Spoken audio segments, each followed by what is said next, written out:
வருஷமான love அவன் படிச்சு கிழிச்சது போதும். நீங்க உடனே போய் அவன் தூக்கிட்டு வாங்க. இங்க பாருங்க சம்பந்தி. யாரையா சம்பந்தி? அதானே படிக்க அனுப்புற பையனை தூக்கி பாக்கெட்ல போட்டுக்கிட்டு சம்பந்தியா சம்பந்தி?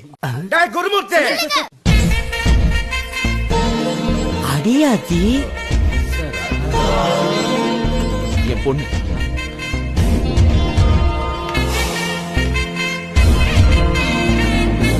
அப்பா எனக்கு இவர் பையன் வேண்டாப்பா. ஏய் என் பையன் யார் தெரியுமா? யாரு? அவன் நின்னா தேரு, கேளுங்க. நடந்தா திருவிழா, உட்கார்ந்தா உற்சவம், கண்ணசச்சா கட்டல.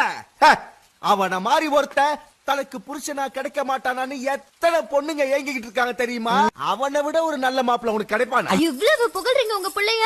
கேக்க நல்லா இருக்கு, ஆனா அவரால சுயமா முடிவெடுக்க முடியலையே. யார் சொன்னது முடியாதுன்னு?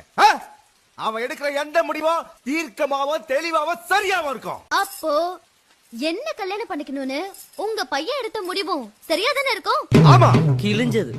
இவ்வளவு நேரம் எங்க இருந்தே இவன்? நடிப்புனாலும் நடிப்பு, உலக மகா நடிப்புடா சாமி. உனக்கு ஏத்த நல்ல புத்திசாலி பொண்ணா பிடிச்சிருக்க. நல்லா இருக்க, நல்லா இருக்க. எல்லாம் உங்களால வந்தது. பையனை போய் இழுத்துட்டு வா சொன்ன பொண்ண பேசி முடிப்பட்டு வந்துட்டீங்களா? இந்த நேரத்துல இந்த வாடா வா கொண்டாடலாம் வா பொண்ணு.